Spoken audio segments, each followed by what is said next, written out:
Et si le véritable tournant de la guerre aérienne se jouait dans l'ombre d'un avion que nul radar ne saisit, d'un prédateur silencieux évoluant là où personne ne l'attend? Imaginez un ciel où chaque milliseconde est cruciale, où la moindre erreur d'altitude ou de trajectoire peut signer la fin. L'époque où la puissance brute suffisait pour dominer l'espace aérien est révolue. Désormais, tout se décide dans l'invisible. Cette mutation n'est pas née d'une simple avancée technologique, mais d'un lent processus d'adaptation et d'échecs accumulés. Pour comprendre l'ampleur de la révolution incarnée par le Su-57, il faut d'abord se pencher sur l'évolution historique de la guerre aérienne, du premier conflit mondial à nos jours. Au début du XXe siècle, l'aviation militaire n'était qu'un outil de reconnaissance. L'apparition des premiers chasseurs et bombardiers a bouleversé les doctrines, faisant de la maîtrise du ciel un enjeu vital. Durant la Seconde Guerre mondiale, la bataille d'Angleterre a démontré qu'aucune victoire terrestre n'était possible sans supériorité aérienne. Les Spitfire britanniques, peu nombreux mais bien pilotés et soutenus par un système radar précurseur, ont triomphé face à une Luftwaffe pourtant supérieure en nombre. Ce précédent a montré qu'innovation et agilité pouvaient en renverser la force brute. Plus tard, pendant la guerre froide, la rivalité entre l'URSS et les États-Unis a poussé à une course à l'armement aérien effrénée. Chaque génération de chasseurs, du MiG-21 au F-15 puis au Su-35, a cherché à dominer le ciel par la vitesse, la manœuvrabilité et la puissance de feu. Mais à chaque progrès, apparaissaient de nouveaux moyens de défense, missiles solaires, systèmes de brouillage, radars plus sophistiqués. Comme dans une partie d'échecs, chaque innovation entraînait une contre-mesure, forçant les belligérants à repenser sans cesse leur stratégie. C'est dans ce contexte évolutif que la montée en puissance du Su-57 prend tout son sens. Les conflits modernes ne reposent plus seulement sur le nombre d'appareils ou la portée des missiles, mais sur la capacité à disparaître, à anticiper, à manipuler le champ de bataille numérique.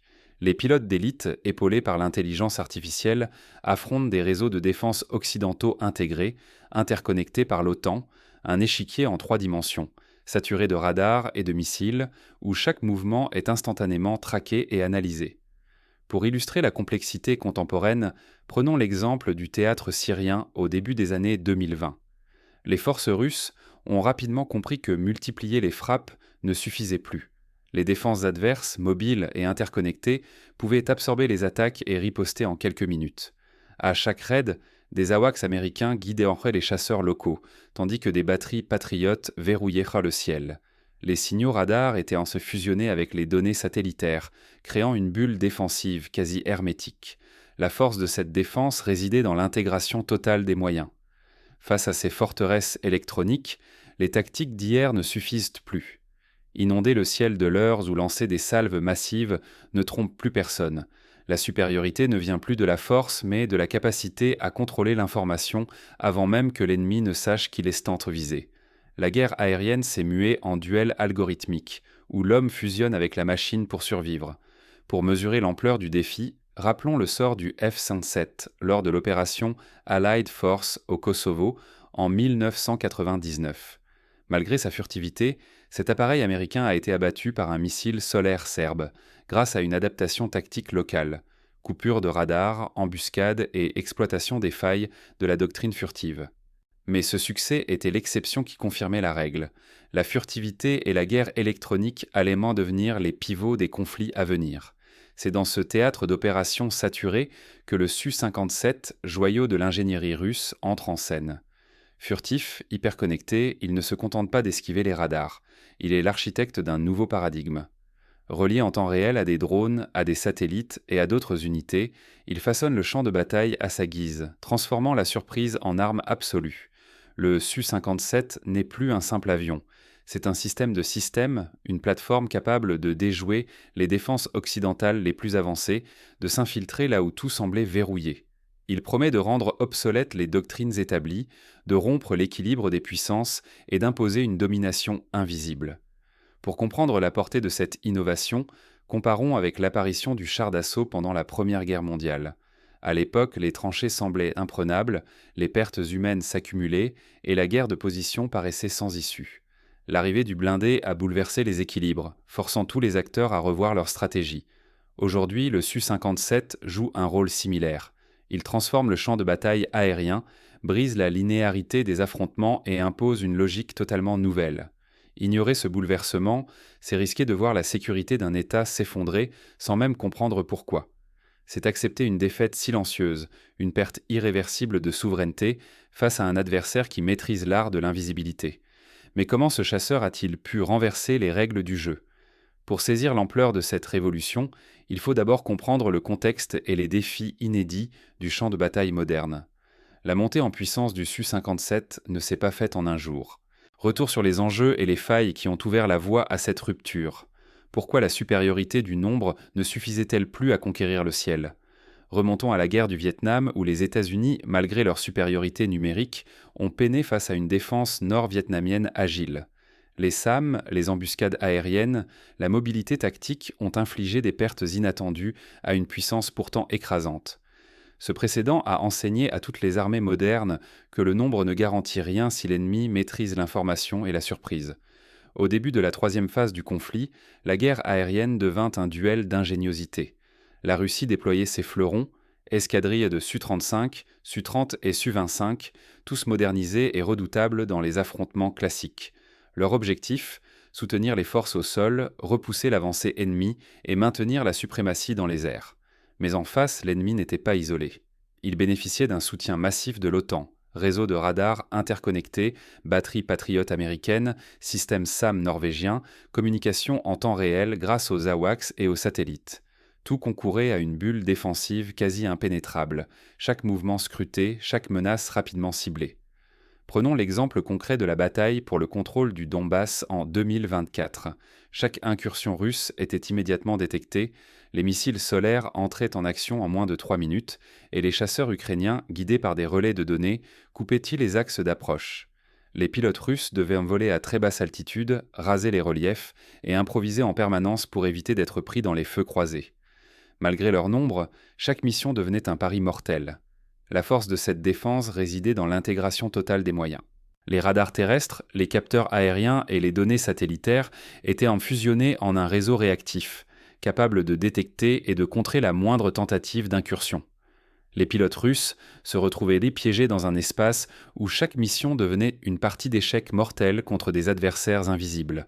Dans ce contexte, les tactiques traditionnelles atteignaient leurs limites.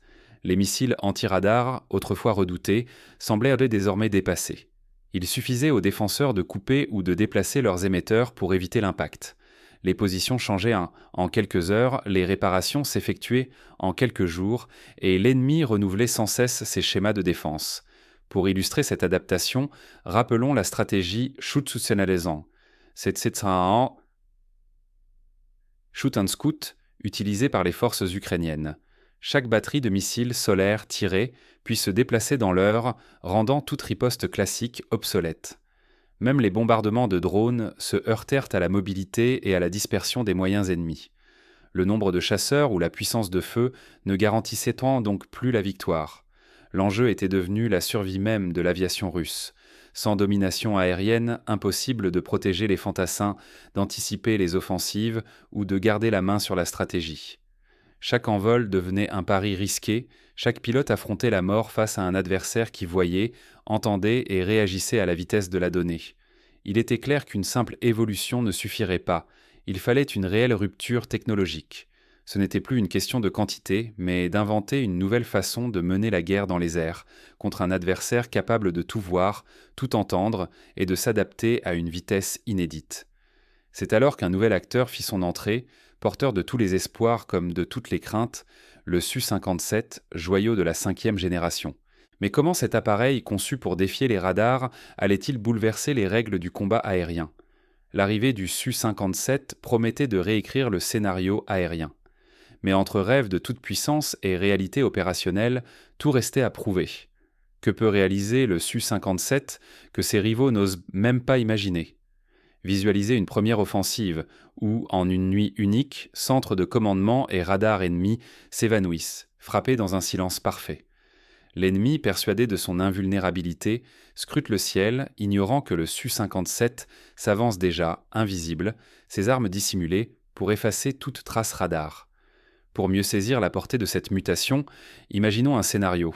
Dans la nuit du 14 octobre 2025, Plusieurs escadrilles de Su-57 décollent de base arrière, pénètrent l'espace aérien ennemi sans émettre le moindre signal et frappent en moins de 10 minutes les centres névralgiques de la défense adverse. Aucun radar ne les détecte, aucune alarme ne retentit avant l'explosion. Les images satellites, consultées après coup, ne révèlent qu'un vide. L'ennemi n'a rien vu venir. Sa capacité à opérer en silence radio, combinée à une approche supersonique, lui permet d'atteindre ses cibles avec une précision chirurgicale, avant même qu'une seule alarme ne puisse sonner. Aucun besoin de brouillage, ni d'escorte. Il fond dans l'ombre, frappe, puis disparaît. C'est plus qu'une attaque, c'est un coup psychologique. Soudain, l'adversaire comprend que ses décennies d'investissement dans la défense radar viennent de devenir caduques. C'est le choc d'une ère nouvelle. La domination ne se joue plus à la force brute, mais à la maîtrise de l'information, à la capacité de relier hommes, drones et machines dans des réseaux vivants. Le Su-57 incarne cette révolution réseau-centrée. Il collecte, traite et diffuse des données en temps réel, coordonnant des frappes synchronisées qui plongent l'ennemi dans le doute avant même qu'il saisisse ce qui le frappe. Techniquement, ses atouts sont tout aussi spectaculaires. Sa supercroisière le propulse à vitesse supersonique sans post-combustion, économisant du carburant et restant discret. Sa super manœuvrabilité, grâce à la poussée vectorielle, repousse les lois du dogfight. Il vire, grimpe, plonge à des angles inédits, déjouant chaque modèle de combat ancien. Son radar à antenne active, couvrant 360 degrés, repère et classe les menaces bien avant qu'elles ne deviennent fatales. Prenons un exemple concret. Lors d'un engagement simulé en 2026, un Su-57 a affronté un groupe de F-35 américains. Grâce à sa furtivité et à son radar avancé, il a pu détecter, identifier et cibler ses adversaires avant même d'être repéré. Il a ainsi détruit virtuellement 2 chasseurs sans jamais dévoiler sa propre position, illustrant la supériorité de la combinaison furtivité et guerre en réseau. Mais son arme la plus terrifiante demeure la chasse silencieuse. Il engage et détruit à très longue portée, toujours caché. L'ennemi, aveugle et impuissant, se retrouve condamné à l'incertitude. Ceux qui persistent à miser sur les doctrines d'hier voient, en un instant, leurs milliards et leur suprématie balayés. Refuser d'évoluer, c'est risquer l'effondrement total de toute stratégie aérienne classique. Désormais, le ciel appartient à ceux qui savent s'effacer, et frapper quand tout le monde baisse la garde. Mais cette révolution n'est pas seulement technique, elle bouleverse les équilibres stratégiques mondiaux. Qui contrôle de tels outils, contrôle l'avenir même des conflits. Quand l'avion devient le cœur d'un réseau de frappe et de renseignements instantanés, la guerre se transforme. Le Su-57 n'est plus un simple chasseur, il incarne l'axe central d'un écosystème ultra connecté. Chaque plateforme, du Su-34 au Su-35, des drones aux unités terrestres, reçoit, transmet et exploite l'information en temps réel. Le Su-57 éclaire le champ de bataille et coordonne les frappes. Véritable hub aérien, il orchestre l'action de ses partenaires humains et robotiques. Ses capteurs avancés et ses liaisons de données lui permettent de détecter, hiérarchiser les cibles, puis déléguer l'exécution au vecteur le mieux placé. Bombardier, Su-35 ou drone kamikaze. C'est la logique de la longue main. Frapper l'ennemi là où il se croit intouchable, au-delà des défenses classiques. Le tout sans jamais révéler sa position, ni laisser à l'adversaire le temps de s'organiser. L'intégration avec le drone S-70 Okhotnik pousse cette méthode encore plus loin. Le S-70, téléopéré ou autonome, s'aventure dans les zones les plus risquées. Il mène les frappes de rupture, brouille les radars, attire les missiles. Pendant ce temps, le Su-57 reste en retrait, supervise, analyse les réactions ennemies, ajuste la stratégie en temps réel. La frontière entre l'homme et la machine devient floue à mesure que l'automatisation et l'intelligence embarquée prennent le relais. Ce maillage élargit le champ de bataille et permet une suppression méthodique de la logistique, des communications et du commandement ennemi. Les frappes sont coordonnées, séquencées, tissées en une architecture invisible où chaque action prépare la suivante. L'ennemi n'est pas seulement frappé, il se retrouve aveuglé, isolé, incapable de réagir à temps. Pour illustrer la puissance de ce réseau, imaginez une opération où, en moins d'une heure, une trentaine de cibles stratégiques sont neutralisées par une escadre mixte de Su-57, de Su-34 et de drones Okhotnik. Pendant ce temps, les forces terrestres adverses perdent le contact, les transmissions sont brouillées et la riposte devient impossible. Ce n'est plus une bataille, c'est une neutralisation systématique, une paralysie organisée du dispositif ennemi.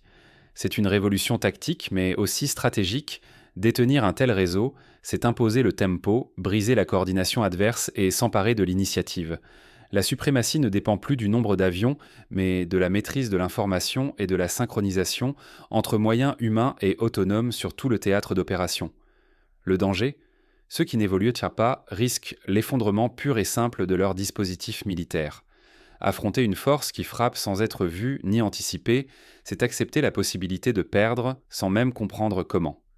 Mais cette supériorité technique et informationnelle n'est pas sans susciter des inquiétudes. Jusqu'où l'équilibre stratégique peut-il basculer face à de telles ruptures? 4 règles d'or séparent dans les survivants des victimes dans la prochaine révolution de la guerre aérienne. Les ignorer, c'est accepter d'être effacé du ciel. Première règle, la domination informationnelle. Aujourd'hui, la victoire appartient à celui qui voit, comprend et frappe le premier. L'information circule plus vite que les projectiles. Celui qui perd la maîtrise du flux perd la bataille avant même d'avoir compris qu'elle a commencé. Le Su-57 l'incarne. Il détecte, isole et détruit dans le silence, porté par une toile de données qui lui donne toujours une longueur d'avance. Deuxième règle, la synergie homme-machine. La guerre aérienne n'est plus le duel d'un pilote solitaire. Désormais, les groupes mixtes, associant chasseurs habités et drones, forment une meute orchestrée.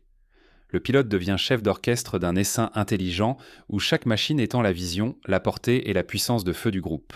Le Su-57 n'est plus un simple avion. Il est le cœur d'un écosystème automatique qui pense, réagit et frappe avec une efficacité inédite. Troisième règle, la suprématie de la furtivité. Dans ce nouveau ciel, l'invisibilité est une arme. Celui qu'on ne détecte pas peut frapper sans craindre la riposte. Forme, matériaux, tactique, tout concourt à la disparition. Le Su-57 appartient à l'ombre et dicte ses règles. Refuser la furtivité, c'est combattre à l'aveugle dans une partie d'échecs mortelle. Quatrième règle, l'ascendant des armes longues portées, guidées et coordonnées. Les duels rapprochés relèvent du passé. Désormais, la destruction vient de loin, sans préavis. Le Su-57 frappe, neutralise et disparaît avant d'être repéré, coordonnant ses attaques avec une précision chirurgicale. Celui qui ne s'adapte pas à cette portée accrue devient vulnérable avant même d'avoir levé la tête. Pour rendre ces principes concrets, observons la transformation des forces aériennes indiennes. Confrontée à la montée des menaces invisibles à sa frontière nord, l'Inde a investi massivement dans la fusion des données, les réseaux de drones et la formation à la guerre algorithmique. En 2 ans, sa doctrine a évolué du tout-missile vers la domination informationnelle, réduisant de moitié ses pertes lors des exercices multinationaux. Réunies, ces règles font du Su-57 la démonstration vivante d'un basculement stratégique. Chaque sortie en opération envoie un avertissement. Les doctrines d'hier sont déjà obsolètes. Persister, c'est risquer l'effacement. Pour les décideurs, stratèges et tous ceux qui pensent la sécurité, ignorer ces leçons, c'est accepter de devenir spectateur impuissant face à la nouvelle donne. Pire encore, c'est risquer l'effacement de son armée, voire de sa nation, du futur échiquier militaire. La question n'est plus de savoir si ce changement va s'imposer, mais comment chaque État, chaque armée, chaque citoyen saura survivre dans cette ère dominée par l'information, la furtivité et la machine. Mais l'adoption de ces principes n'est pas qu'une affaire de technologie. Elle exige aussi un bouleversement profond des mentalités et des doctrines. Le ciel n'appartient plus à ceux qui possèdent le plus de machines, mais à ceux qui voient et agissent avant tous les autres. Le Su-57 n'a pas seulement remporté une victoire technologique, il a bouleversé nos certitudes sur la supériorité aérienne. Hier, la puissance de feu et le nombre décidé du sort des combats. Aujourd'hui, ce sont la furtivité, l'intelligence et le contrôle de l'information qui font la différence. La 3e phase de l'opération l'a démontré. Dominer le ciel ne dépend plus seulement de la force brute.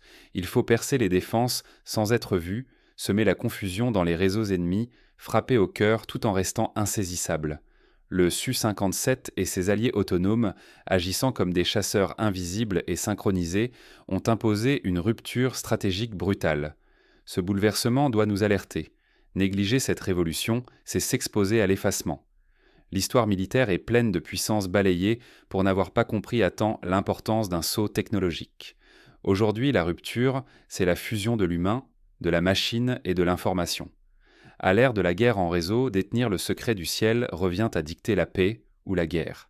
Les doctrines classiques fondées sur la masse s'effritent devant la précision chirurgicale, la discrétion opérationnelle et la réactivité algorithmique. Les armées qui refusent d'embrasser cette mutation risquent l'impuissance stratégique. Mais ce choc dépasse le champ de bataille. Il redéfinit la souveraineté, recompose la sécurité collective et modifie l'équilibre des puissances mondiales. La maîtrise de l'innovation stratégique devient la clé du XXIe siècle. Comprendre cette mutation, c'est admettre que la puissance ne se mesure plus en volume, mais en avance de pensée et en agilité d'action. Ceux qui sauront intégrer l'humain, la machine et la guerre cognitive tiendront les clés de la sécurité et de l'influence future. Désormais, la question n'est plus de savoir qui aligne le plus d'avions ou de missiles, mais qui voit avant, décide plus vite et frappe juste dans la brume numérique des conflits modernes. À chacun de choisir. Serons-nous spectateurs de cette révolution ou acteurs capables d'en écrire les règles? Pour agir concrètement, chaque force aérienne doit réformer ses programmes de formation pour intégrer la guerre cognitive, investir dans la simulation numérique et créer des unités mixtes hommes-drones. Les centres de commandement doivent s'ouvrir à l'intelligence artificielle, multiplier les exercices de cyberdéfense et renforcer les ponts entre la recherche et l'opérationnel. Les états-majors doivent privilégier l'agilité, l'expérimentation et la veille technologique permanente. Enfin, chaque citoyen, par sa compréhension de ces enjeux, peut soutenir l'innovation et la souveraineté nationale. Refuser la peur du changement, oser penser la sécurité autrement, c'est déjà participer à la défense de demain. Ainsi, la révolution Su-57 n'est pas qu'une affaire de machines, c'est le défi d'une génération. La partie vient à peine de commencer. Sommes-nous prêts à relever le gant ?